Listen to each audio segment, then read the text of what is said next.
Hello दोस्तों, आप सभी को मकर संक्रांति की हार्दिक शुभकामनाएं। आशा करते हैं आपने इस त्योहार को खूब एंजॉय किया है।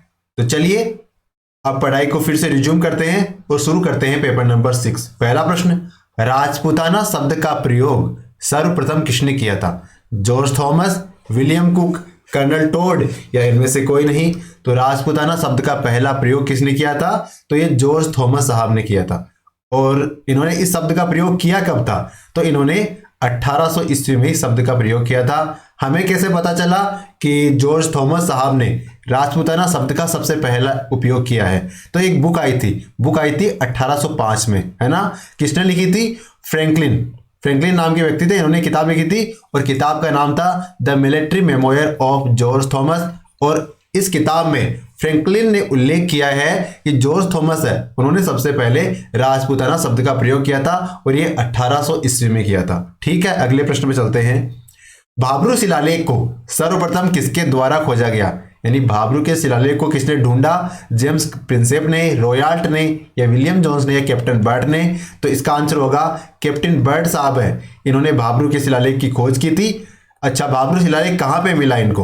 तो इनको ये शिलालेख बेराट यानी वर्तमान में जो जयपुर वाला एरिया है ना, वहां से कैप्टन बर्ड साहब को भाब्रू का शिलालेख मिला था। और इस शिलालेख को ढूंढ तो बर्ड साहब ने लिया, लेकिन इसको पढ़ने का सबसे पहला प्रयास किसने किया था? तो जेम्स प्रिंसेप साहब है, इन्होंने भाब्रू शिलालेख को सबसे पहले पढ़ने का प्रयास किया। अच्छा ठीक है, बेराट से प्राप्त हुआ, बर्ड साहब ने खोजा, जेम्स प्रिंसेप साहब ने इसको पढ़ने का प्रयास किया। अब वर्तमान में कहाँ पे रखा हुआ है? तो वर्तमान में भैया ये कोलकाता संग्रहालय में रखा हुआ है। कहाँ पे रखा हुआ है? कोलकाता संग्रहालय में रखा हुआ है। ठीक है, अगले प्रश्न पे चलते हैं। आदिवरा और प्रभास ये उपाधियां हैं, ये किस प्रतिहार शासक ने धारण की थी? कौन कौन सी उपाधियां हैं? एक का नाम है आदिवरा, दूसरे का नाम है प्रभास। ये उपाधियां कौन से प्रतिहार शासक ने धारण की थी? मिहिर भोज प्रथम, नागभट्ट प्रथम, महेंद्रपाल या रज्जल? तो किसने धारण की ये उपाधियां? ये मिहिर भोज प्रथम ने धारण की। किसने? मिहिर भोज प्रथम है। इन्होंने कौन कौन सी उपाधियां धारण की? एक तो आदिवरा और दूसरे का नाम है प्रभास, है ना। किसने? मिहिर भोज प्रथम ने। और ये जानकारी कहां से मिलती है कि इन्होंने आदिवरा और प्रभास की उपाधि धारण की थी? तो देखो ग्वालियर लेख है, वहां उसमें लिखा हुआ है कि जो मिहिर भोज है इन्होंने आदिवरा की उपाधि धारण की थी। और एक दौलतपुर अभिलेख है, कौन सा? दौलतपुर, और उसमें उल्लेख है कि इन्होंने प्रभास नाम की उपाधि धारण की थी। इन्होंने उपाधियां तो धारण की, साथ ही साथ ये विद्वान भी थे। इन्होंने कुछ किताबें भी रचित की थी। कौन कौन सी? तो एक तो श्रृंगार प्रकाश नाम की किताब है। ठीक है, एक युक्ति कल्पत्रु नाम की किताब है। क्या है? युक्ति कल्पत्रु और राज मृगांक। कौन कौन सी किताब है? श्रृंगार प्रकाश, युक्ति कल्पत्रु और राज मृगांक। ये किताबें किसने लिखी है? तो ये मिहिर भोज ने लिखी है। किसने लिखी है? मिहिर भोज ने लिखी है। अगले प्रश्न पे चलते हैं। सारंगपुर का युद्ध इनके मध्य हुआ था? राणा कुंभा और मोहम्मद खिलजी, राणा सांगा और मोहम्मद शाह, राणा सांगा और खिलजी, और राणा कुंभा और अरमल राठौड़। तो इसका आंसर क्या होगा? जो सारंगपुर का युद्ध था वो राणा कुंभा और मोहम्मद खिलजी के बीच में हुआ था। किसके मध्य हुआ? एक तो राणा कुंभा के मध्य और दूसरा था मोहम्मद खिलजी, इनके मध्य हुआ। ठीक है, यह युद्ध हुआ कब? तो इसका आंसर होगा 1437 में। 1437 में सारंगपुर का युद्ध हुआ कुंभा और मोहम्मद खिलजी के बीच में। और इस युद्ध में विजय किसकी हुई? इस युद्ध में विजय ऑब्वियसली महाराणा कुंभा की हुई। और इन्होंने इस युद्ध की विजय की स्मृति में चित्तौड़ में विजय स्तंभ का निर्माण करवाया था। तो चित्तौड़ में जो विजय स्तंभ का निर्माण किसने करवाया? तो महाराणा कुंभा ने करवाया था। अगले प्रश्न पे चलते हैं। किसकी सहायता से जनरल रॉबर्ट्स ने कोटा में 1857 के विद्रोह का दमन किया और राम सिंह को क्रांतिकारियों से मुक्त करवाया? देखो कोटा में जो क्रांतिकारियों का विद्रोह था उसका दमन किसने किया था? तो रॉबर्ट्स ने किया। ठीक है, अब राम सिंह वहां का कोटा का राजा था, उसको आंदोलनकारियों ने कैद कर रखा था। तो उसको किसने छुड़वाया? तो ताकत सिंह, स्वरूप सिंह, मदन पाल सिंह या फिर इनमें से कोई नहीं? तो इसका आंसर होगा जो मदन पाल सिंह है, इसने अंग्रेजों की सहायता की थी। मदन पाल सिंह कौन था? तो एक करौली का शासक था। ठीक है, इसने अंग्रेजों की सहायता की और कोटा का जो राजा था राम सिंह इसको क्रांतिकारियों से मुक्त करवाया। और अंग्रेज मदनपाल से इतने खुश हुए कि अंग्रेजों ने मदनपाल सिंह को क्या उपाधि दी? जीसीआई की उपाधि दी। जीसीआई की उपाधि दी माने ग्रांड कमांडर ऑफ इंडिया की उपाधि प्रदान की। और इसकी जो तोपों की सलामी थी वो पहले 13 थी और बाद में बढ़ा के कितनी कर दी? 17 कर दी। और कोटा वाले की पहले 17 थी और उसकी घटा के कितनी कर दी? 13 कर दी, है ना। और कोटा में उस समय शासक कौन था? उस समय राम सिंह। और करौली में मदनपाल शासक था। ठीक है, अगले प्रश्न में चलते हैं। दुधवा खारा किसान आंदोलन के समय वहां के तात्कालिक जागीरदार कौन थे? ठाकुर कल्याणमल, ठाकुर सूरज सिंह, ठाकुर प्रेम सिंह या ठाकुर शिव सिंह? इसका आंसर क्या होगा? ऑप्शन बी, यानी ठाकुर सूरजमल सिंह है ये उस समय दूधवा खारा किसान आंदोलन के समय दूधवा खारा के ठाकुर थे। ठीक है ना। और दूधवा खारा किसान आंदोलन से संबंधित नेताओं के प्रश्न अक्सर पूछे जाते हैं। और ये जो हमारे हनुमान सिंह जी आ रहे हैं ना, इनका पूछा जाता है कि ये कौन से किसान आंदोलन से संबंधित थे। तो हमारा आंसर क्या होगा? ये दूधवा खारा किसान आंदोलन से संबंधित थे। इसके अलावा मगराम जी वेद साहब, कौन? मगराम जी वेद साहब, ये जो बीकानेर प्रजामंडल से संबंधित थे। और रघुवर दयाल जी, ये भी इस आंदोलन से जुड़े हुए थे। तो दुधवा खारा किसान आंदोलन का नेतृत्व किसने प्रदान किया? मगाराम वेद साहब, रघुवर दयाल और हनुमान सिंह आर्य साहब। और उस समय वहां का ठाकुर कौन था? तो ठाकुर था सूरजमल सिंह। कौन था?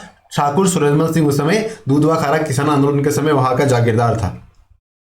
अगले प्रश्न में चलते हैं। राजस्थान सेवा संघ की स्थापना कहां पर की गई? अजमेर में, ग्वालियर में, वर्धा में या उदयपुर में? तो राजस्थान सेवा संघ की स्थापना हमें पता है वर्धा में की गई। और ये कब की गई? 1919 में विजय सिंह पथिक साहब के द्वारा की गई। और विजय सिंह पथिक साहब को इस संघ की स्थापना की या राजस्थान में जो आंदोलन को आगे बढ़ाने की जो प्रेरणा मिली थी वो किससे मिली थी? वो महात्मा गांधी जी से वर्धा में उन्होंने भेंट की और वहां से उनसे प्रेरणा ली। ठीक है। और वर्धा कहाँ है वर्तमान में? तो वर्धा वर्तमान में महाराष्ट्र में है।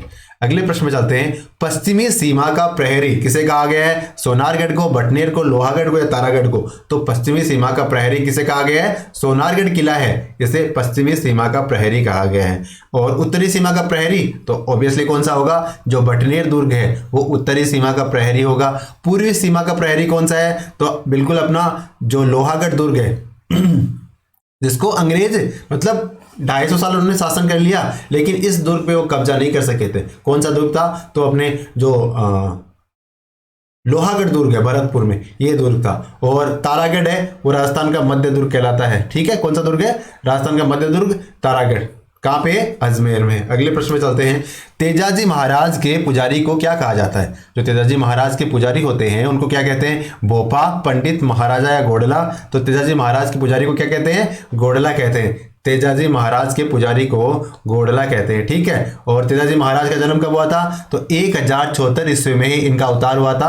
कब हुआ था इनका अवतार? तेजाजी महाराज का अवतार हुआ था 1074 में। और कहाँ पे इनका अवतार हुआ था? तो खरनाल पड़ती है नागौर जिले में, वहां पे इनका अवतार हुआ था, इनका जन्म हुआ था। और तेजाजी महाराज की घोड़ी का नाम क्या है? तो तेजाजी महाराज की घोड़ी का नाम है लीलन। क्या नाम है? तेजाजी महाराज की घोड़ी का लीलन नाम है। तो पुजारी को क्या कहते हैं? घोड़ला कहते हैं। और घोड़ी का नाम क्या है? लीलन है। ठीक है। अगले प्रश्न चलते हैं। चावंड चित्रशैली का स्वर्णकाल किनके समय था? महाराणा प्रताप के समय, राज सिंह के समय, लूणा चावंडिया के समय या महाराणा अमर सिंह के समय? तो चावंड चित्रशैली की बात कर रहे हैं तो इनका स्वर्णकाल वो महाराणा अमर सिंह के समय था। कौन थे महाराणा अमर सिंह? तो महाराणा प्रताप के पुत्र थे महाराणा अमर सिंह। और ये भी मतलब उतने ही प्रतापी थे, बहुत ही प्रतापी और बहुत ही वीर योद्धा थे महाराणा अमर सिंह जी भी। और इनके समय पे चावंड चित्रशैली का स्वर्णकाल माना जाता है। चावंड चित्रशैली का जो प्रारंभ हुआ था है ना, वो किनके शासनकाल में हुआ था? तो अपने महाराणा प्रताप के शासनकाल में इनका प्रारंभ हुआ। और इस चित्रशैली का जो स्वर्णकाल बना वो महाराणा अमर सिंह जी के शासनकाल में हुआ। और इस शैली के चावंड शैली के प्रमुख चित्रकार कौन से हैं? तो निसारदीन है ना, निसारदीन। आप तो नसीरुद्दीन लिख रहे हैं लेकिन निसारदीन याद रखो। निसारदीन चावंड शैली के प्रमुख चित्रकारों में गिने जाते हैं। अगले प्रश्न में चलते हैं। राजस्थान में कथक केंद्र की स्थापना कहां पे की गई? उदयपुर में, भरतपुर में, जयपुर में या जोधपुर में? तो राजस्थान में कथक केंद्र की बात कर रहे हैं तो इसकी स्थापना जयपुर में की गई। और कब करी गई? राजस्थान में कथक केंद्र की स्थापना 1978 में की गई। कब की गई? 1978। कब? 1978। ठीक है। और जयपुर के कथक घराने के जो प्रवर्तक माने जाते हैं वो किसको माना जाता है? तो अपने भानुजी महाराज हुए हैं। क्या नाम है? भानुजी महाराज। और ये भानुजी महाराज साहब है, ये जयपुर के जो कथक घराने के प्रवर्तक माने जाते हैं। ठीक है, एग्जाम में प्रश्न इस प्रकार भी आ सकता है, जयपुर में कथक घराने के प्रवर्तक किसे माना गया है, तो भानुजी महाराज को माना गया है। कथक केंद्र की स्थापना राजस्थान में कहाँ की गई, जयपुर में। और एक प्रश्न ये बन सकता है कि कथक केंद्र की स्थापना राजस्थान में जयपुर में की गई, लेकिन कब की गई, तो हमारा आंसर क्या होगा, 1978 में की गई। अगले प्रश्न में चलते हैं, टिड्डी बड़को कहाँ का आभूषण है, सिर का, पैर का, हाथ का या गला का। तो इसका आंसर क्या होगा, जो टिड्डी बड़को है वो सर का आभूषण है। कहाँ का आभूषण, सर का। इसके अलावा सर के कौन कौन से आभूषण, रखड़ी हो गया, ठीक है, रखड़ी, और सीसफूल, मेहमद, बोरला, टीका, सरी, नाड़ी और गेड़ी। सरी, नली और गेड़ी ये है सारे सर के आभूषण। कौन कौन से, रखड़ी, सीसफूल, मेहमद, तो आपको पता है रखड़ी का पता है, सीसफूल का पता है, मेहमद का भी पता है। बोर, तो बोरला तो आपको पता है, लेकिन बोर थोड़ा सा अलग लग रहा है, लेकिन ये भी सर का ही है। इसके अलावा टीका, टीका भी सर पे होता है। सरी और गेड़ी, गेड़ी थोड़ा अलग लग रहा है। कौन सा अलग लग रहा है, तो गेड़ी तो बिल्कुल अलग लग रहा है, और ये कम सुना हुआ लग रहा है। कौन सा, गेड़ी। तो गेड़ी कहाँ का आभूषण है, तो गेड़ी भैया सर का आभूषण है। ठीक है, अगले प्रश्न में चलते हैं। जयपुर स्थित जल महल किस झील में बना हुआ है, जल महल जयपुर में है, ठीक है, हमें पता है, लेकिन कौन सी झील के अंदर बना हुआ है वो, फतेह सागर, मानसागर, सांबर या फिर पिचोला। तो इसका आंसर होगा जो मानसागर झील है उसके बीच में जल महल बना हुआ है। कौन सी झील के, मानसागर झील के अंदर जल महल बना हुआ है। जल महल है कहाँ पे, तो हमें पता है जयपुर जिले में। इसका निर्माण किसने करवाया, तो इसका निर्माण कराया था सवाई प्रताप सिंह जी ने। किसने करवाया था, सवाई प्रताप सिंह जी ने इसका निर्माण कराया। कब करवाया, तो जब हवा महल का निर्माण करवाया ना, उसी साल सवाई प्रताप सिंह जी ने जल महल का भी निर्माण करवाया। और जल महल के और भी कोई नाम है क्या, तो जल का नाम क्या होता है, वाटर, महल का मतलब पैलेस, तो द वाटर पैलेस तो हो गया। इसके अलावा एक थोड़ा सा अलग नाम देखो, आईबोल, आईबोल भी कहते हैं। तो कौन से महल को आईबोल के नाम से जाना जाता है, तो देखो जल महल है ना, इसको आईबोल के नाम से भी जाना जाता है, क्योंकि दूर से देखने पे ये मतलब आंख की पुतली की तरह दिखाई देती है, तो इसलिए आईबोल कहते हैं। और हमने जल महल की बात कर ली, और एक नाम हमारे इस प्रश्न में आया मानसागर झील। तो मानसागर झील किसने बनवाई, तो ये जय सिंह जी ने बनवाई। किसने बनवाई थी, तो मानसागर झील है ये जय सिंह जी ने बनवाई थी। कौन सी नदी के पानी को रोककर, तो गर्भावती नाम की नदी है। कौन सी नदी है, गर्भावती नाम की नदी है। उस गर्भावती नाम की नदी को पानी को रोका और इन्होंने मानसागर झील की निर्माण करवा दिया था। अगले प्रश्न में चलते हैं। जेम्स एंड ज्वेलरी की स्थापना किसने की, मतलब जेम्स एंड ज्वेलरी की जो सेज है, सेज का मतलब होता है स्पेशल इकोनॉमिक जोन। और स्पेशल इकोनॉमिक जोन होता क्या है, एक्चुअली ये इंडस्ट्री को डेवलप करने के लिए कॉन्सेप्ट है, यानी एक एरिया डिसाइड कर दिया जाता है और कहा जाता है कि यहाँ आप इंडस्ट्री लगाओ और हम आपको अलग अलग प्रकार की रियायतें प्रदान करेंगे। तो अगर वो इंडस्ट्री वहां के मुकाबले कहीं दूसरी जगह लगती तब तो उनको वो स्पेशल छूट नहीं मिलती। जैसे मान लो टैक्स के मामले में होगी, रजिस्ट्रेशन के मामले में होगी, ऐसे विभिन्न प्रकार की छूटें उस सेज वाले एरिया में लगाने से होती है। तो जेम्स एंड ज्वेलरी के सेज की स्थापना किसने करी है, राजसिको ने, रिको ने, आरएफसी ने या फिर आरएसएमएल किसने करी है, तो इसका आंसर होगा जो सेज वाला कॉन्सेप्ट है ना राजस्थान में कौन स्थापित करता है, तो ये रिको स्थापित करता है। कौन, रिको। अच्छा, राजसिको का पूरा नाम क्या है, राजस्थान लघु उद्योग निगम लिमिटेड पूरा नाम है। और इसकी स्थापना कब हुई, तो देखो राजसिको की स्थापना मैंने आपको बहुत बार बताया है कि राजसिको की स्थापना 1961 में हो गई थी। कब हुई थी, 1961 में। रिको की स्थापना 1980 में हुई है। कब हुई है, 1980 में। और आरएफसी का मतलब होता है राजस्थान वित्त निगम, राजस्थान फाइनेंस कॉर्पोरेशन, इसकी स्थापना 1955 में हो गई। और आरएसएमएमएल यानी राजस्थान राज्य खान और खनिज निगम लिमिटेड, इसकी स्थापना 1974 में हुई। कब हुई, राजस्थान राज्य खान और खनिज निगम लिमिटेड की स्थापना 1974 में हुई। ठीक है, राजसिको 61 में, रिको 80 में, आरएफसी 1955 में और जो राजस्थान राज्य खान और खनिज निगम लिमिटेड है इसकी स्थापना 1974 में हुई। ठीक है, अगले प्रश्न में चले।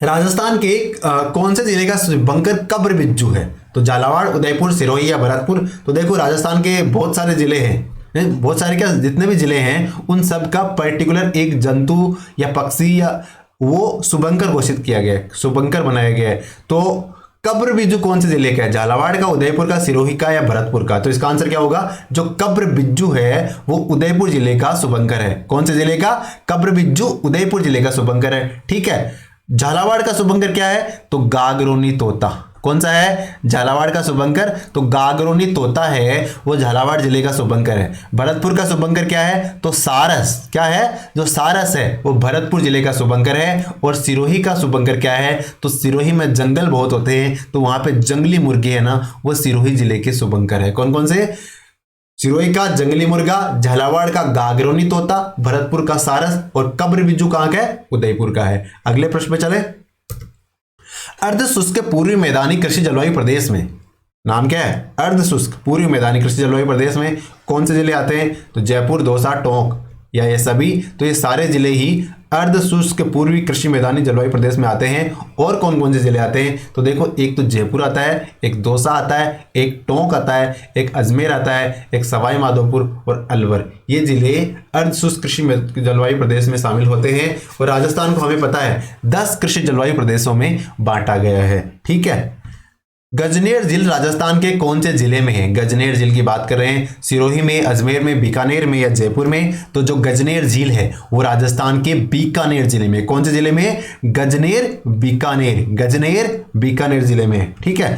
और इस झील के पास में ही गजनेर अभयारण्य है और वहां पे बटनेर पक्षी या बटबड़ पक्षी के लिए जो गजनेर झील है या गजनेर अभयारण्य है वो प्रसिद्ध है। कौन सा है? गजनेर झील। किस पक्षी के लिए? बटनेर या बटबड़ पक्षी के लिए गजनेर अभयारण्य फेमस है। और गजनेर झील है कहां पे? तो देखिए, गजनेर झील है वो बीकानेर जिले में। कहां पे? बीकानेर में। अगले प्रश्न पे चलते हैं। पूगल नस्ल है, पूगल है वो कौन से पशु की नस्ल है? भेड़ की है, भैंस की है, ऊंट की है या बकरी की है? तो पूगल है वो भेड़ की नस्ल है। किस पशु की? भेड़ पशु की नस्ल है। भेड़ की कौन कौन सी प्रमुख नस्लें हैं? तो देखो, सबसे पहले भेड़ की नस्ल में देखते हैं तो एक तो चोकला, चोकला किसकी नस्ल है? भेड़ की है। सोनाड़ी, सोनाड़ी भी भेड़ की है। चोकला भेड़ की होगी, सोनाड़ी भेड़ की होगी। मालपुरी, मालपुरी भी भेड़ की है। ठीक है। और नाली, नाली भी भेड़ की है। चोकला, सोनाड़ी, मालपुरी, नाली और पूगल। चोकला, सोनाड़ी, मालपुरी, नाली, पूगल किसकी नस्लें हैं? भेड़ की नस्लें। भैंस की कौन कौन सी है? तो जाफराबादी, बदावरी, सुरती और मुर्रा। ये तो भैंस वाली तो आपको अच्छे से रटी हुई है। जाफराबादी, बदावरी, सुरती और मुर्रा ऊंट की। बीकानेरी और नाचना ऊंट की किस्में हैं। और बकरी की परवतसरी, मारवाड़ी, जखरानी, बर्बरी, शेखावटी, ये बकरी की किस्में। कौन? देखो, इनमें अलग लग रही है ना। इसको जैसे आपको एग्जैक्टली पता है उसको तो छोड़ दो आप, वो तो आपको याद है, कंफ्यूजन नहीं है। लेकिन आपको लग रहा है जैसे बर्बरी मुझे नहीं पता था अब तक, लेकिन आज मुझे पहली बार पता लग रहा है बर्बरी बकरी किस्म है। तो उसको हाईलाइट कर लो, उसको थोड़ा सा पेज में साइड में लिख लो, है ना। तो बर्बरी किसकी नस्ल है? बकरी की है। फिर आपको जैसे लग रहा है कि बदावरी किसकी नस्ल है, मुझे नहीं पता। वैसे बदावरी तो आपको पता है, लेकिन मैं एग्जाम्पल कह रहा हूँ। तो आप इसको भैंस की है, तो बाकी जाफराबादी, सुरती और मुर्रा तो आपके लिए क्लियर है कि वो भैंस की नस्ल है। लेकिन बदावरी में आप थोड़ा बहुत कंफ्यूज हो तो उसको साइड में लिख लो, या फिर उसको थोड़ा सा एक्स्ट्रा कॉन्सेंट्रेशन कर लो कि बदावरी किसकी है। एक बार थोड़ा सा ध्यान से देख लोगे ना, फिर बोलोगे नहीं उसको। अगले प्रश्न में चलते हैं। बांसवाड़ा की सीमा किन 2 राज्यों से सीमा लगती है? बांसवाड़ा की सीमा 2 राज्यों से लगती है, जिले से नहीं, 2 राज्यों से। कौन कौन से राज्य? मध्य प्रदेश और गुजरात, मध्य प्रदेश और उत्तर प्रदेश, हरियाणा और उत्तर प्रदेश, और हरियाणा और पंजाब। देखो, इसका आंसर क्या हो जाएगा? इसका आंसर होगा ऑप्शन ए, मध्य प्रदेश और गुजरात। तो बांसवाड़ा की सीमा कौन से 2 राज्यों से लगती है?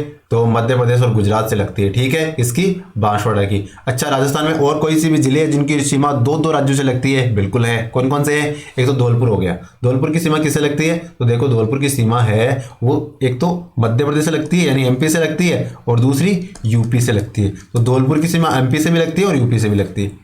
फिर भरतपुर की सीमा हरियाणा से और उत्तर प्रदेश से लगती है। किससे? हरियाणा और उत्तर प्रदेश से किसकी सीमा लगती है? तो भरतपुर की लगती है। और हरियाणा और पंजाब के साथ सीमा कौन सा जिला बनाता है? तो हनुमानगढ़ है वो हरियाणा और पंजाब दोनों राज्यों से सीमा बनाता है। ठीक है। अगले प्रश्न में चलते हैं। तालछापर अभ्यारण्य कहां पे है? सीकर में है, चूरू में है, झुंझुनू में है, जयपुर में? तो तालछापर अभ्यारण्य वो कहां पे है? चूरू जिले में। और किस लिए प्रसिद्ध है? तो तालछापर अभ्यारण्य अपना वो कृष्णमृग के लिए, यानी जो काले हिरण है ना, उनके लिए प्रसिद्ध है। और सलमान खान को तो आपको पता ही है, मतलब काले हिरण का सलमान खान ने शिकार कर लिया था, है ना। और उसके बाद में सलमान खान की जो हालत खराब करी है, क्योंकि उसने कई मुंबई में गरीबों बेचारों कईयों को सल्टा दिया था, लेकिन वो कुछ नहीं कर पाए। लेकिन जब लपेटे में कहाँ पे आया, वो राजस्थान में आया, तो वो लपेटे में आया, है ना। और मतलब उस पे काफी सालों तक उसके खिलाफ कोर्ट में केस लड़ा गया बाकायदा। और वर्तमान में भी उसके मतलब हालत ऐसे मान लो कि कैसे चल रहा है, आपको न्यूज में क्या क्या आ रहा है। निम्न में से किस जिले की सीमा गुजरात से स्पर्श नहीं करती? कौन सा जिला है जिसकी सीमा गुजरात से स्पर्श नहीं करती? बाड़मेर, डूंगरपुर, चित्तौड़ और जालोर। तो इसका आंसर क्या होगा? तो जो चित्तौड़ जिला है इसकी सीमा गुजरात से स्पर्श नहीं करती है, बाकी बाड़मेर की करती है, डूंगरपुर की करती है, जालोर की भी करती है। गुजरात के साथ कौन कौन से जिले सीमा बनाते हैं? तो देखो, गुजरात के साथ सीमा बनाने वाले जिलों की बात करें तो सबसे पहले तो बाड़मेर आ गया। बाड़मेर की जो आगे सीमा वो तो पाकिस्तान से हो जाती है, तो इधर वाली सीमा है ना वो बाड़मेर की गुजरात से लगती है। फिर उसके बाद डूंगरपुर की लगती है, जालोर की लगती है, बांसवाड़ा की लगती है, उदयपुर की लगती है, सिरोही से लगती है। तो इस प्रकार हम देख सकते हैं कि बांसवाड़ा से जालोर की गुजरात की सीमा लगनी शुरू होती है। तो बांसवाड़ा हो गया, बांसवाड़ा के बाद में डूंगरपुर हो गया, डूंगरपुर के बाद में उदयपुर हो गया, उदयपुर के बाद में जालोर हो गया, फिर सिरोही हो गया और फिर अपना कौन सा बाड़मेर हो गया। ये जिलों की सीमा है ना वो गुजरात के साथ में लगती है। अगले प्रश्न में चलते हैं। राज्य मानवाधिकार आयोग के अध्यक्ष की नियुक्ति की जाती है किसके द्वारा? राज्यपाल के द्वारा, मुख्यमंत्री के द्वारा, राज्य का गृह मंत्री के द्वारा, विधानसभा अध्यक्ष के द्वारा। तो राज्य मानवाधिकार आयोग के अध्यक्ष की नियुक्ति तो राज्यपाल साहब के द्वारा की जाती है। किसके द्वारा? नियुक्ति राज्यपाल साहब के द्वारा की जाती है, लेकिन राज्यपाल साहब को एक समिति है वो रिकमेंड करती है कि साहब आप इनको अपॉइंट कर दो मानवाधिकार आयोग के अध्यक्ष के पद पे। तो वो समिति में कौन कौन होते हैं? तो एक तो राजस्थान राज्य के जो मुख्यमंत्री साहब होते हैं वो इसके अध्यक्ष होते हैं, ठीक, सदस्य होते हैं। इसके अलावा राज्य का जो गृह मंत्री है वो भी इस समिति में शामिल होते हैं। उसके अलावा विधानसभा के जो अध्यक्ष साहब है वो शामिल होते हैं और जो प्रतिपक्ष के नेता है वो शामिल होते हैं।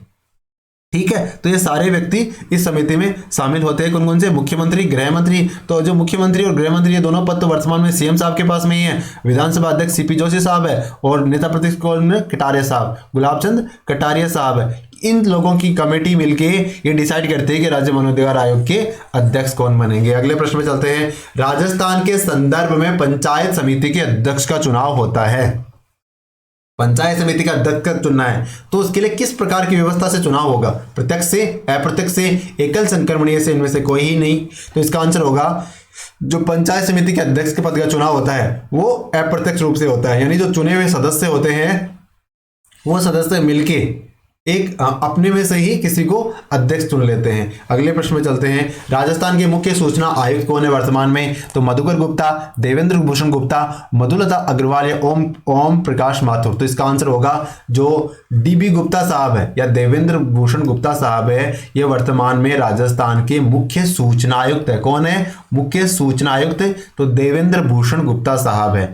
देखिए जो इस प्रकार के प्रमुख है ना उन एग्जाम में जाने से पहले 10 दिन पहले आपको एक लिस्ट ले लेनी है, क्योंकि 10 दिन पहले हमारा पेपर बन जाता है, कम से कम 10 दिन पहले तो बनेगा ही ना, ऑफलाइन पेपर है तो आपको वर्तमान में जो कौन क्या है, कौन क्या है ये सारा मोटा मोटी देख लेना है। राजस्थान के मुख्य सूचना आयुक्त कौन है, राजस्थान के मुख्य निर्वाचन आयुक्त कौन है ना, इस प्रकार जितने भी नए जो नए बने स्पेशली उनको स्पेशली देख लेना है।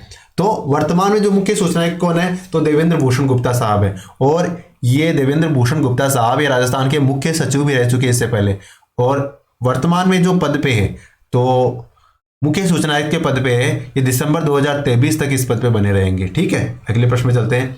पंचायती राज संस्थाओं के संदर्भ में जिला स्तर पर जिला विकास आयुक्त जैसा नया पद स्थापित करने की अनुशंसा किस समिति ने की थी?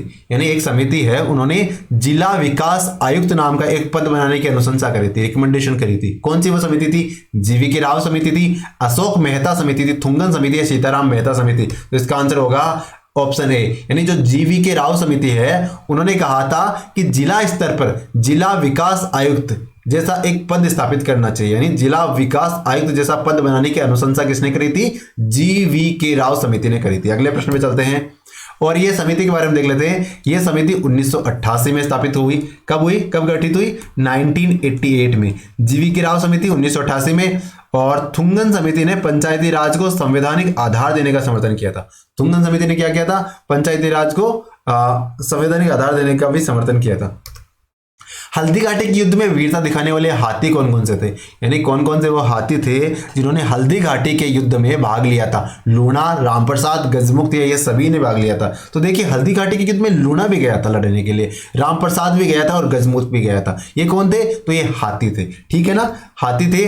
और महाराणा प्रताप के हाथी कौन थे? तो जो लूणा और रामप्रसाद है ये महाराणा प्रताप के हाथी थे। और अकबर के हाथी कौन थे? तो गजमुक्त, गजराज, रणमदार। क्या नाम है? गजमुक्त, गजराज और स्वर्णमदार ये अकबर के हाथी थे और लूणा और रामप्रसाद ये महाराणा प्रताप के हाथी थे। अगले प्रश्न पे चलते हैं।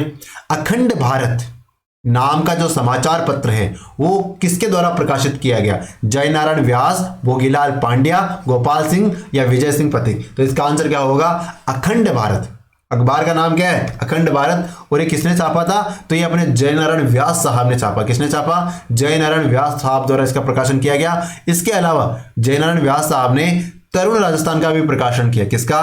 तरुण राजस्थान का भी इन्होंने प्रकाशन किया। एक अखंड भारत तो निकाला, ये देख लिया हमने, एक आगी बाण और एक पीप। कौन कौन से?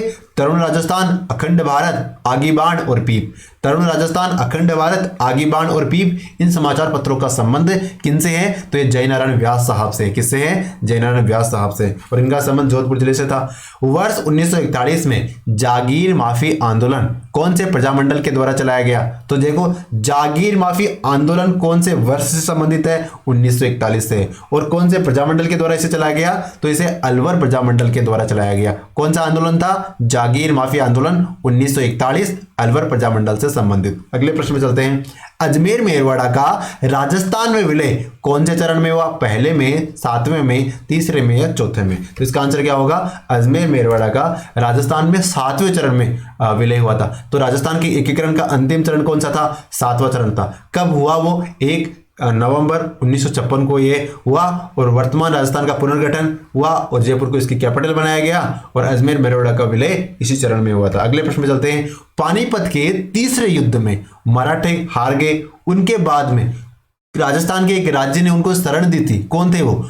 सवाई प्रताप सिंह, महाराजा सूरजमल या फिर महाराज गज सिंह या फिर महाराजा अभय सिंह? तो हमारे राजस्थान के जो वीर हुए, सूरवीर हुए, उनका नाम है महाराणा सूरजमल। और इन्होंने, मराठे तो उससे हार गए थे पानीपत के युद्ध में, लेकिन बाद में उनको शरण किसने दी? उनको शरण दी महाराजा सूरजमल साहब ने। यानी उस समय जो मराठे युद्ध में हार गए, बुरी तरह से हार गए थे, उनके पास न तो खाने को था न कुछ पहनने को था। तो उन्होंने बड़े ही सम्मान से उन मराठों को खाने और पहनने के लिए और ठहरने के लिए व्यवस्था की और आराम से सम्मान उनको वहां अपने स्थान पर पहुंचाने में उन्होंने मदद करी थी। तो एक राजस्थान के वीर कौन थे? तो महाराजा सूरजमल साहब थे। और इनको जाटों का प्लेटो भी कहा जाता है। किसको? महाराजा सूरजमल साहब को। और ये पानीपत का युद्ध को पता ही कब हुआ था? तो ये 1761 में हुआ था। कब हुआ था? 1761 में हुआ था। अगले प्रश्न में चलते हैं। द्वितीय मुगल मेवाड़ संधि किनके बीच हुई थी? मुगल मेवाड़ संधि महाराणा जय सिंह और मुअज्जम के बीच है, अमर सिंह और सांझा, जगत और मुअज्जम या अमर सिंह और औरंगजेब? तो इसका आंसर क्या होगा? ऑप्शन है जय सिंह और मुअज्जम। हम यहाँ पे बात कर रहे हैं दूसरी मुगल मेवाड़ संधि की, तो वो जय सिंह और मुअज्जम के मध्य हुई थी। किसके मध्य? जय सिंह और मुअज्जम के मध्य हुई थी। तारागढ़ दुर्ग को राजस्थान का जिब्राल्टर कहा जाता है। क्या कहते हैं? राजस्थान का जिब्राल्टर। तारागढ़ दुर्ग को राजस्थान का जिब्राल्टर कहते हैं। लेकिन बात यह है, इनको राजस्थान का जिब्राल्टर कहा किसने है? कर्नल टोड ने कहा है, अबुल फजल ने, बिशप हेबर ने या फिर फर्ग्यूसन ने? तो देखो, तारागढ़ दुर्ग को राजस्थान का जिब्राल्टर ये बिशप हेबर ने कहा है। किसने कहा है? बिशप हेबर साहब है। इन्होंने तारागढ़ को राजस्थान का जिब्राल्टर कहा है। किसने कहा है? बिशप हेबर हो जाएगा। अगले प्रश्न में चलते हैं। एक थंबा महल कहाँ पे है? जोधपुर में, जयपुर में, बीकानेर में या उदयपुर में? तो एक थंबा महल है वो जोधपुर जिले में है। और किसके शासनकाल में इसे बनाया गया? तो महाराजा अजीत सिंह के शासनकाल में एक थंबा महल का निर्माण किया गया। कहाँ पे है? जोधपुर जिले में। ठीक है, एक थंबा महल जोधपुर, महाराणा अजीत सिंह के शासनकाल में इसका निर्माण किया गया। संत पीपा की गुफा कहाँ पे है? टोंक में है, झालावाड़ में, बाड़मेर में, सिरोही में? तो देखिए, संत पीपा की गुफा कहाँ पे है? तो ये टोडाराय सिंह टोंक में है वैसे तो, लेकिन RMSSB का पता नहीं कहाँ कहाँ मान ले। तो वैसे आप अपने हिसाब से RMSSB क्या मानती है इसके बारे में, कंफ्यूजिंग रहा था। पटवारी वाला एग्जाम था शायद, ठीक है, और उसमें फाइनली RMSSB ने इसको कहाँ माना था। वैसे जो संत पीपा की गुफा है ये टोडाराय सिंह टोंक में, इसका आंसर ए ही होना चाहिए बेसिक जैसे तो किताबों शास्त्रों के अनुसार। तो बाकी RMSSB ने फाइनली इसे क्या माना है, एक बार आपको फाइनली देख लेना है। शायद ये पटवारी वाले एग्जाम में था, ठीक है। तो उसमें फाइनली क्योंकि काफ़ी कंट्रोवर्सी रही थी, इसमें कई सारी रीट भी लगी थी, बाद में इसको डिलीट भी शायद नहीं किया गया। निम्न में से किस दिन राजस्थान में मांगलिक कार्य, विवाह, मुंडन, गृह प्रवेश आदि प्रारंभ होते हैं? कब होता है? जब मांगलिक कार्य फिर से शुरू हो जाते हैं। देव उठनी ग्यारस, देव सोमनी ग्यारस, गुरु पूर्णिमा मोनी अमावस्या। तो इसका आंसर क्या होगा? जो देव उठनी ग्यारस होती है ना, तब से यह माना जाता है कि राजस्थान में देव है ना वो उठ गए हैं। यानी जब देवता उठ गए तो आप अच्छे कार्य कर सकते हो। यानी जब देवता ही सो रहे हैं तो आप मांगलिक कार्य थोड़ी कर सकते हो, क्योंकि हमारे यहाँ तो कोई भी कार्य जो मांगलिक कार्य है वो देवताओं के बगैर होता ही नहीं है। तो अब देवता सो ही रहे हैं तब तो मांगलिक कार्य करने का औचित्य ही नहीं है। तो जब देव उठनी ग्यारस होती है उस दिन से यह माना जाता है कि जो देव है इतने दिन सोए हुए थे वो अब उठ गए हैं, अब आप अच्छे कार्य कर सकते हो, है ना। अगले प्रश्न पे चलते हैं। भीलों की वीरता और शौर्य का प्रतीक कौन सा नृत्य है? रमणी नृत्य, लाठी नृत्य, नेजा नृत्य, युद्ध नृत्य। तो भीलों की वीरता की बात करी जा रही है तो कौन सा नृत्य होगा? तो जो ये युद्ध नृत्य है ये भीलों का नृत्य है। कौन सा नृत्य है? युद्ध नृत्य। और ये भीलों की वीरता से को प्रतीक करता है। लेकिन सरकार ने क्या किया? इस नृत्य पर रोक लगा दी, प्रतिबंध लगा दिया। कब लगाया था? तो ये 2002 में लगाया था। तो एग्जाम में जो प्रश्न बनना चाहिए ये बनेगा कि भीलों की वीरता और शौर्य का प्रतीक जो नृत्य है, युद्ध नृत्य है, इस पे सरकार ने कब रोक लगाई थी? तो इस पे 2002 में सरकार ने रोक लगा दी थी। अगले प्रश्न पे चलते हैं। चरणदास जी और सहजोबाई की रचनाएं कौन सी बोली में है? एक तो चरणदास जी महाराज है और उनकी शिष्या सहजोबाई, इनकी जो रचनाएं हैं वो कौन सी बोली में रचित है? मारवाड़ी में, मेवाती में, अहीरवाटी में या फिर लोहंद में? तो इसका आंसर क्या होगा? तो इसका आंसर होगा ऑप्शन बी, यानी जो मेवाती लैंग्वेज है इसमें चरणदास जी की और सहजोबाई की रचनाएं हैं। किसमें है? जो मेवाती बोली है इसमें चरणदास जी की और सहजोबाई की रचनाएं हैं। अगले प्रश्न पे चलते हैं। और मेवाती बोली कहाँ बोली जाती है? तो अलवर भरतपुर वाले एरिया में बोली जाती है। खस घास मुख्यतः कहाँ पाई जाती है? जो खस नाम की जो घास है वो कहाँ पाई जाती है? भरतपुर में, टोंक में, सवाईमाधोपुर में, या इन सभी जगह खस घास पाई जाती है। तो देखो ये एक ही जगह के सेंट्रिक है। टोंक, सवाईमाधोपुर, भरतपुर, एक ही साइड में, एक इलाके में, इन सारी जगह खस घास पाई जाती है। और खस घास का उपयोग क्या है? तो देखो खस घास है ना उसमें सुगंध बड़ी अच्छी आती है ना। तो इससे क्या बनता है? इत्र बनता है और शरबत बनता है। यानी स्पेशली जो सेंट होता है ना वो किस घास से बनता है? खस घास से। और कहाँ पाई जाती है? तो भरतपुर के आसपास वाले जो जिले हैं ना, जैसे टोंक हो गया, सवाईमाधोपुर हो गया, यहाँ पे खस घास पाई जाती है। मैदानी भागों में की जाने वाली स्थानांतरित खेती को क्या कहा जाता है? यानी बात करें स्थानांतरित खेती की, लेकिन वो मैदानी भागों में की जाती है। तो कौन सी खेती है वो? तो मैदानी भागों में जो स्थानांतरित खेती की जाती है उसे क्या कहते हैं? हम दज्जिया कहते हैं। गर्दड़ा परियोजना कहाँ है की है? कौन से जिले से संबंधित है? बूंदी से है, पाली से, झालावाड़ या उदयपुर? तो गर्दड़ा परियोजना है वो बूंदी जिले से संबंधित है। कौन से जिले से? बूंदी जिले से संबंधित है। और कौन सी नदी पर यह गर्दड़ा परियोजना है? तो देखो गर्दड़ा परियोजना है वो मांगली डुंगरी नदी कह दो, चाहे इसे गणेशी नाला कह दो या गणेशी नदी कह दो, इस नदी पे ये गर्दड़ा परियोजना है। तो देखो इसको कैसे याद रखो? गर्दड़ा बूंदी है ना, मांगली डुंगरी, गर्दड़ा बूंदी मांगली डुंगरी, इस प्रकार तीन चीजों रिलेट करना है। गर्दड़ा तो परियोजना, बूंदी जिला, और मांगली डुंगरी क्या हो गया? मांगली डुंगरी नदी हो गया जिसपे परियोजना अवस्थित है। अगले प्रश्न में चलते हैं। राजस्थान के सभी जिलों में जिला उद्योग केंद्रों की स्थापना कौन सी पंचवर्षीय योजना में की गई? पहली, पांचवी, चौथी या तीसरी? तो राजस्थान के सभी जिलों में जिला उद्योग केंद्र की स्थापना है ना वो पांचवी पंचवर्षीय योजना में की गई थी। कौन सी में? जो 5वें नंबर की पंचवर्षीय योजना थी उसमें। राजस्थान में निर्यात को प्रोत्साहन देने के लिए एक मिशन चलाया गया। उसका मिशन का नाम था निर्यातक बनो मिशन, ठीक है, या यूं कहे मिशन निर्यातक बनो। इसका शुभारंभ कहां से किया गया? जयपुर, भीलवाड़ा, प्रतापगढ़ या डूंगरपुर? तो इसका आंसर होगा ऑप्शन ए, यानी जयपुर जिले से इसका उद्घाटन किया गया। और कब से इसको शुरू किया गया मिशन निर्यातक बनो को? तो देखो 29 जुलाई 2021 की साल थी, तब से इस योजना को शुरू किया गया या इस प्रोग्राम को शुरू किया गया मिशन निर्यातक बनो। और इसका शुरुआत किया किसने? तो जो हमारे उस समय उद्योग मंत्री थे श्री प्रसादी लाल जी मीणा साहब। कौन? प्रसादी लाल जी मीणा ने इसका उद्घाटन किया था, ठीक है। और मिशन निर्यातक बनो तो चला दिया राजस्थान सरकार ने। 29 जुलाई 2021 को शुरू किया गया, जयपुर से शुरू किया गया, ठीक है, और निर्यात को बढ़ावा देने के लिए किया गया। लेकिन निर्यात की स्थिति क्या है वर्तमान में? तो देखो वर्तमान में राजस्थान में जो सर्वाधिक निर्यात होता है वो किसका होता है?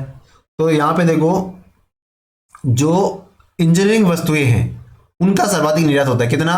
14.75, यानी 15% से थोड़ा समझ लो 0.25 से कम, 14.75% इंजीनियरिंग वस्तुएं निर्यात होती है, ठीक है। उसके बाद हस्तशिल्प वस्तुएं तो 11.76%, यानी टोटल निर्यात में हस्तशिल्प का हिस्सा कितना है, 11.76% है। इंजीनियरिंग वस्तुओं का 14.75% है। कपड़ा 10.86% कपड़ा है। कितना है, यानी 11 के आसपास है ना, 11 के आसपास कपड़ा, मतलब 12 के आसपास हस्तशिल्प, थोड़ा थोड़ा कम है इनसे, 15 के आसपास इंजीनियरिंग, और 15 के आसपास का मतलब 15 से कम, ना कि 15 से ज्यादा। 12 के आसपास का मतलब 12 से थोड़ा कम है।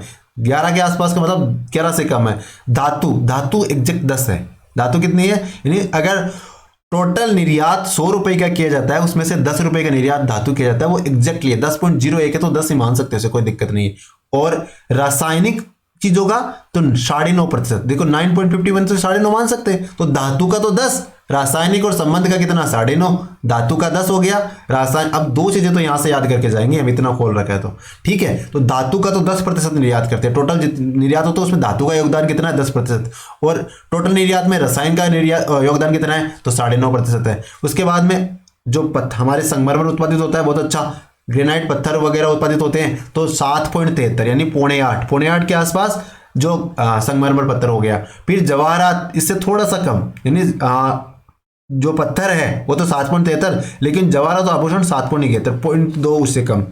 और कृषि और खाद्य प्रसंस्करण कितना है, तो 7% कृषि का योगदान है, ये मान के चलो। कितना है कृषि का, 7। तो कौन कौन सी चीजें हम रट के जाएंगे यहाँ से, एक तो यार हम याद करेंगे धातु का योगदान 10%, फिर रसायन का कितना 9.5, एक याद करेंगे कृषि का कितना है 7.09, ठीक है। और सर्वाधिक किसका है, तो इंजीनियरिंग का सबसे ज्यादा है। किसका है, इंजीनियरिंग का सबसे ज्यादा है, 15.5। हाँ।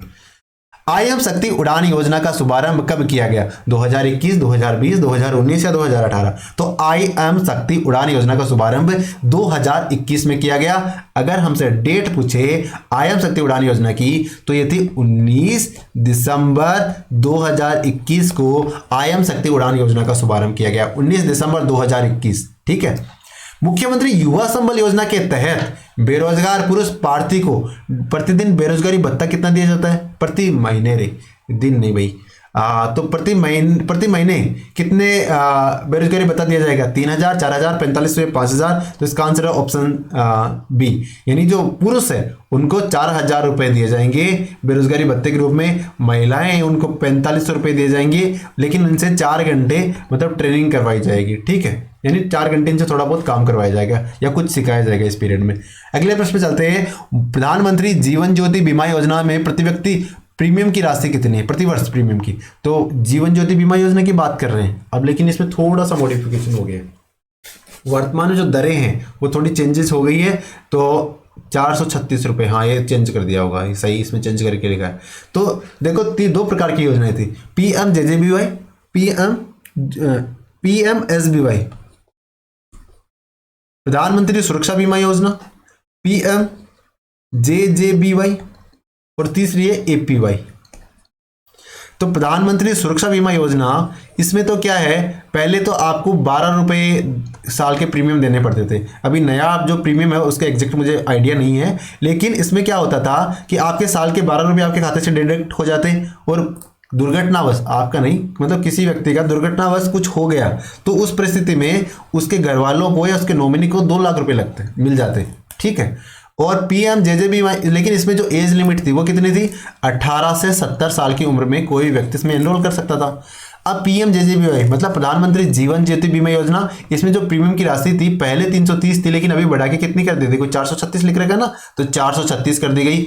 अब 436 रुपये तो प्रीमियम लगेगा। इसका फायदा क्या है, तो मतलब व्यक्ति को इसमें तो सुरक्षा बीमा योजना में तो दुर्घटना से कुछ होना चाहिए, मतलब एक्सीडेंटली होना चाहिए, लेकिन इसमें अगर सामान्य मृत्यु भी होती है व्यक्ति की, तो उस व्यक्ति के घर वालों को 2 लाख रुपए तक की आर्थिक सहायता प्रदान की जाती है। और अटल पेंशन योजना में क्या होता है, एक प्रकार की पेंशन योजना है जिसमें 18 से 40 साल के व्यक्ति इनरोल हो सकते हैं, और इसमें आपको कुछ प्रीमियम जमा करना पड़ता है, और उसके बाद जब आप 60 साल की एज अटेन कर लेते हो तो आपको 1,000 से लेके 5,000 रुपए तक के जो पेंशन है ना वो आपकी हर खाते में आनी शुरू हो जाती है। तो आप पे डिपेंड करता है कि आप कौन सी पेंशन योजना लेना चाहते हो। जैसे 5,000 वाले लेना चाहोगे तो आपको जो मंथली प्रीमियम देना पड़ेगा, पहले तो आपको प्रीमियम देना पड़ेगा, तो प्रीमियम देना पड़ेगा वो ज़्यादा देना पड़ेगा, लेकिन 1,000 वाले में आपको कम देना पड़ेगा, लेकिन आपको उस समय जो पेंशन मिलेगी ना तो फिर वो 1,000 मिलेगी, और ज़्यादा दोगे तो आपको 5,000 मिलेगी, ठीक है। अगले प्रश्न में चलते हैं। राजस्थान राज्य महिला नीति 2021 के अंतर्गत महिलाओं और बालिकाओं के समग्र विकास हेतु कितने क्षेत्र चिन्हित किए गए? 4, 5, 6 या 8? तो सबसे पहले देखो, राजस्थान राज्य महिला नीति आई है, कब आई है? 2021 में आई है। तो इसमें ऐसे कितने पॉइंट आइडेंटिफाई किए गए हैं महिलाओं के समग्र विकास के लिए? तो इसका आंसर है ऑप्शन सी, यानी 6 ऐसे बिंदु आइडेंटिफाई किए गए महिलाओं के समग्र विकास के लिए। राजस्थान राज्य महिला नीति आई कब थी? तो 2021 में आई थी। ये प्रश्न बनेगा कौन से साल में आई थी? तो 2021 में, याद रखना आपने अच्छे से। और कब घोषित की गई? तो 11 अप्रैल को घोषित की गई थी, 11 अप्रैल 2021 को। वैसे मोस्टली आजकल जो साल पूछते हैं ना, तो 11 अप्रैल 2021 का साल था जब राजस्थान राज्य महिला नीति आई थी। अगले प्रश्न में जाते हैं। प्रधानमंत्री श्रम योगी मानधन पेंशन योजना के तहत मासिक पेंशन दी जाती है। योजना का नाम है प्रधानमंत्री श्रम योगी मानधन पेंशन योजना। कितना मासिक पेंशन दी जाती है? 1000, 1500, 2000, 3000। तो प्रधानमंत्री श्रम योगी मानधन योजना में 3000 रुपए की पेंशन प्रदान की जाएगी। कितने? 3000 रुपए की। अगले प्रश्न चलते हैं। निदेशालय अरबी फारसी शोध संस्थान की स्थापना कौन से वर्ष की गई? अरबी फारसी शोध संस्थान 1961, 78, 81 या 83? तो इसका आंसर ऑप्शन बी, 1978 में अरबी फारसी शोध संस्थान की स्थापना की गई। कब की गई? अरबी फारसी शोध संस्थान की स्थापना की गई। अच्छा, आपके लिए एक प्रश्न है, कमेंट बॉक्स में लिखोगे आप। क्या प्रश्न है? 1978 में राजस्थान में कौन सी महत्वपूर्ण संस्थाओं की स्थापना हुई थी? कौन सी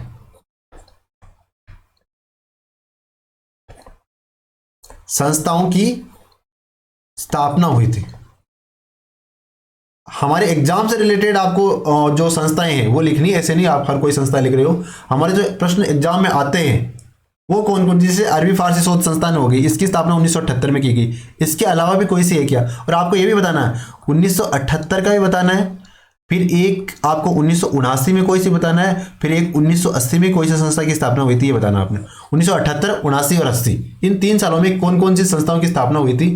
3-4 आपको बताना है, ठीक है? और उनको याद भी रखना है ताकि एग्जाम में आए तो हम मतलब उसका आंसर कर पाए। अगले प्रश्न में चलते हैं। किस वर्ष में उष्ट परियोजना निदेशालय को क्रमोन्नत करके राष्ट्रीय उष्ट अनुसंधान केंद्र का दर्जा दिया गया? यानी उष्ट परियोजना को बाद में राष्ट्रीय उष्ट अनुसंधान केंद्र कब बनाया गया? 1987, 93, 95 या 94? तो इसका आंसर है 1995। राष्ट्रीय उष्ट परियोजना को उष्ट अनुसंधान केंद्र का दर्जा कब दिया गया? 1995 में दिया गया। कब दिया गया? 1995 में दिया गया।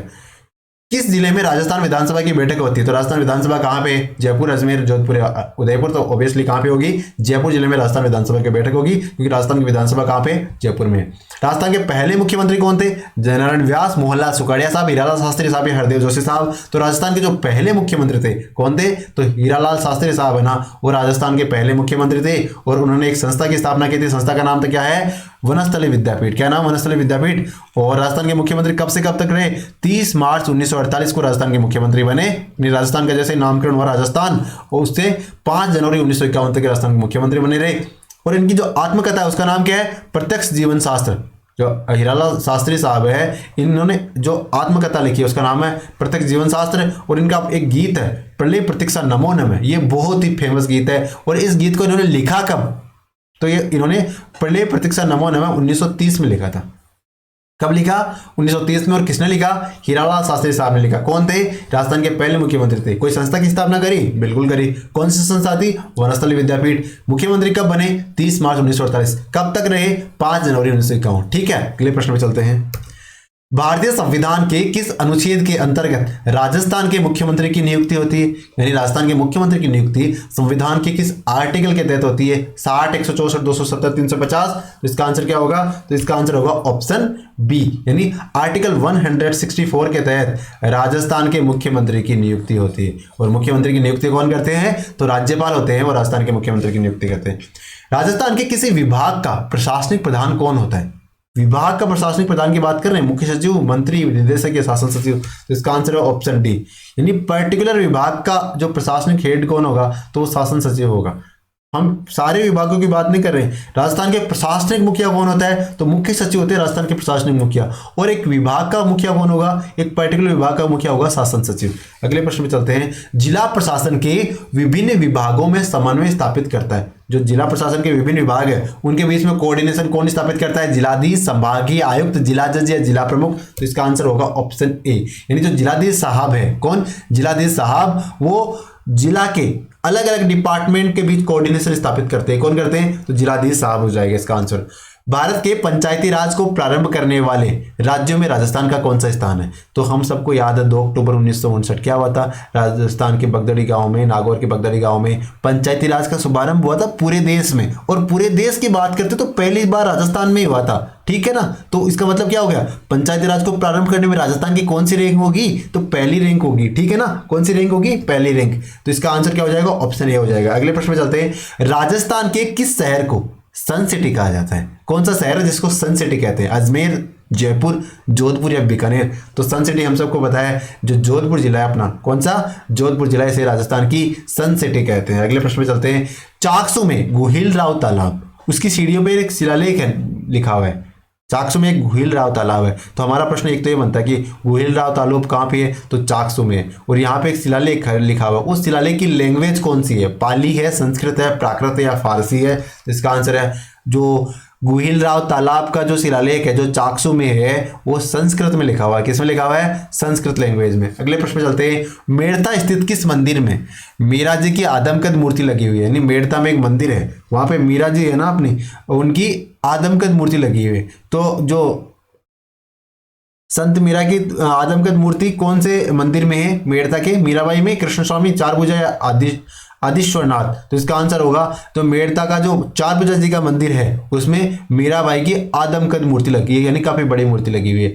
राज्य में प्रारंभ किए गए स्माइल प्रोग्राम का संबंध क्या है? कक्षा कक्ष शिक्षण से, डिजिटल लर्निंग से, समाचार शिक्षण से या सभी से? तो इसका आंसर है ऑप्शन बी, डिजिटल लर्निंग से। स्माइल क्या है? देखो स्माइल का तात्पर्य होता है social media interface for learning engagement. क्या नाम है? Social media interface for learning engagement.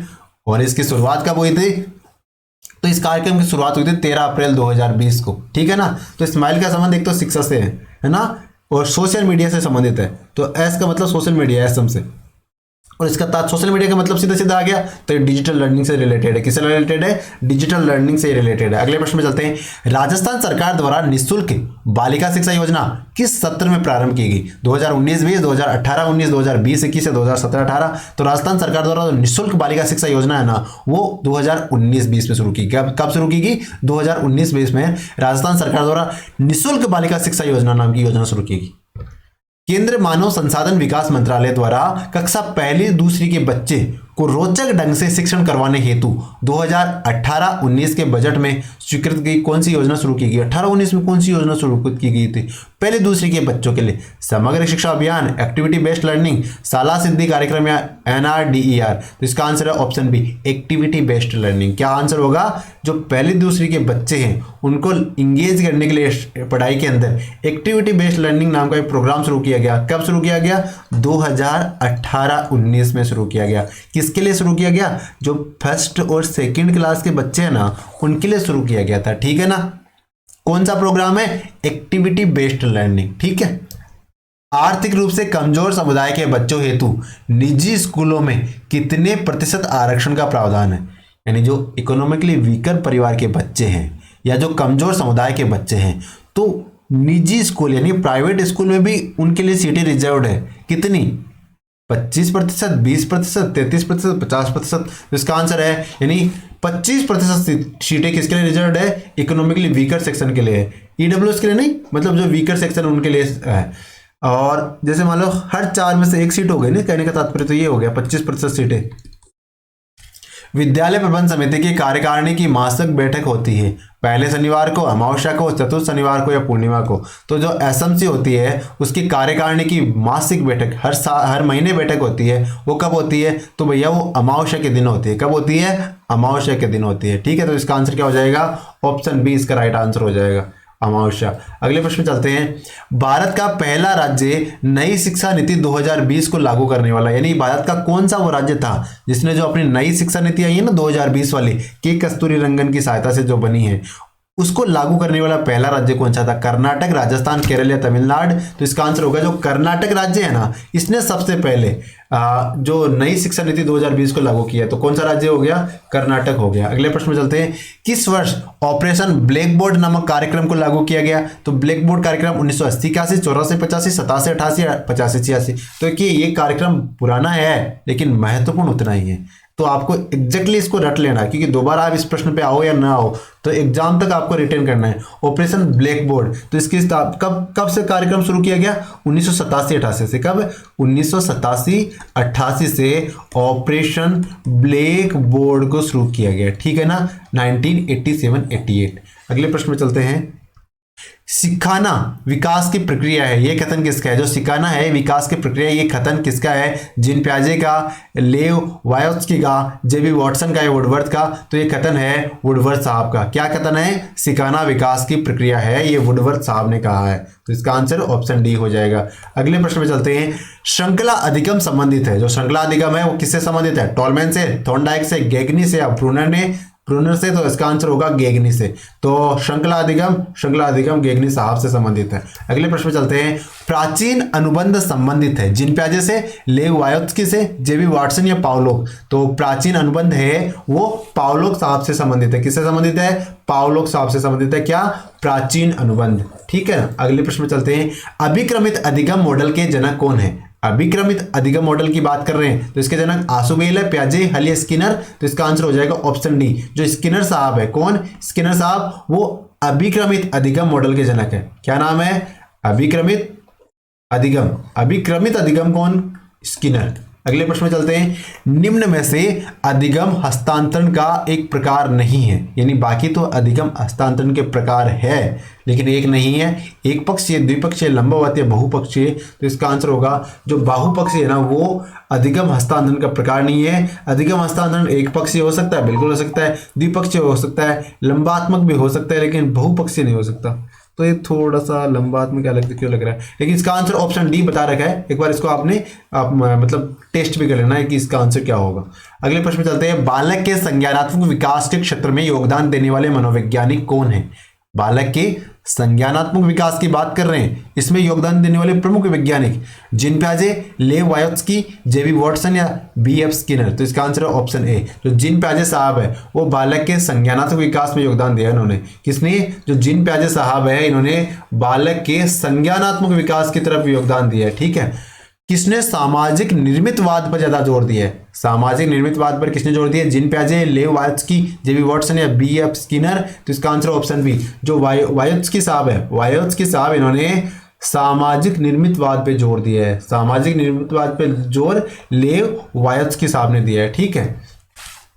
पुनर्बलन सिद्धांत के प्रतिपादक कौन है? जीन पियाजे, लेव वायोत्स्की, जेबी वॉटसन या हल? तो पुनर्बलन सिद्धांत के प्रतिपादक हल साहब है। कौन है? हल है ना, क्योंकि हल चलाने के लिए तो बल चाहिए। तो पुनर्बलन सिद्धांत के प्रतिपादक कौन है? तो हल साहब है, ये पुनर्बलन सिद्धांत के प्रतिपादक है। कौन सा समूह अधिगम का तरीका नहीं है? तो प्रायोजना, परिचर्या, विचार समिति या अभिक्रमित अधिगम? तो इसका आंसर क्या होगा? तो जो अभिक्रमित अधिगम है वो अधिगम का तरीका नहीं है, बाकी प्रायोजना अधिगम का तरीका है, प्रतिचर्या भी है, विचार समिति भी है। तो अभिक्रमित अधिगम अलग हो जाएगा। इसका आंसर ऑप्शन डी हो जाएगा। अधिगम का उद्देश्यपूर्ण व्यवहारवाद सिद्धांत किसने दिया? किस सिद्धांत की बात कर रहे हैं हम? उद्देश्यपूर्ण व्यवहारवाद सिद्धांत की बात कर रहे हैं। ये किसने प्रदान किया? जीन पियाजे ने, लेव वायोत्स्की ने, हल ने या फिर बी.एफ. स्किनर ने? तो इसका आंसर क्या होगा? अधिगम का उद्देश्यपूर्ण व्यवहारवाद, ये सिद्धांत हल साहब ने दिया है। किसने दिया है? हल साहब ने। इनमें से कौन सा कंप्यूटर डेटा के भंडारण क्षमता, प्रदर्शन और डेटा प्रोसेसिंग के मामले में सबसे ज्यादा पावरफुल होता है? माइक्रो, सुपर, पॉम्पटॉप या मेनफ्रेम? तो देखो क्षमता के मामले में किसी भी मामले में देख लो, सुपर कंप्यूटर के मुकाबले कोई कुछ नहीं है, है ना। तो इसका आंसर क्या हो जाएगा? ऑप्शन बी, जो सुपर कंप्यूटर है ना वो सबसे ज्यादा शक्तिशाली कंप्यूटर होता है, किसी भी तरीके से देख लो। निम्न में से जो सबसे अच्छी गुणवत्ता वाला वेक्टर ग्राफिक्स का उत्पादन करता है, यानी वेक्टर ग्राफिक कौन निकालता है सबसे बढ़िया? Plotter, inkjet printer, dot matrix या लेजर प्रिंटर? तो इसका आंसर होगा जो प्लॉटर है ना वो सबसे ज्यादा वेक्टर ग्राफिक की निकालेगा।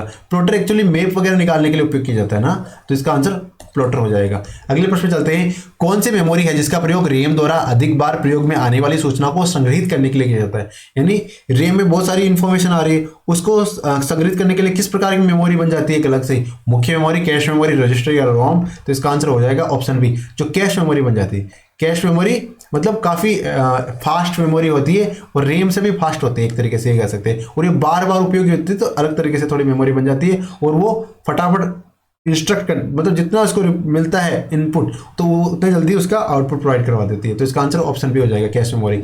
एक ऑप्टिकल इनपुट डिवाइस जो पेपर मीडिया पर बने पेंसिल के निशानों को स्कैन करता है, यानी पेपर मीडिया पे पेंसिल बन रही है और उसको डिवाइस ले रहा है अंदर की तरफ, है ना, स्कैन कर रहा है और पढ़ रहा है, क्या है वो, OMR है, मैग्नेटिक टेप है, पंच कार्ड रीडर है, ऑप्टिकल स्कैनर है।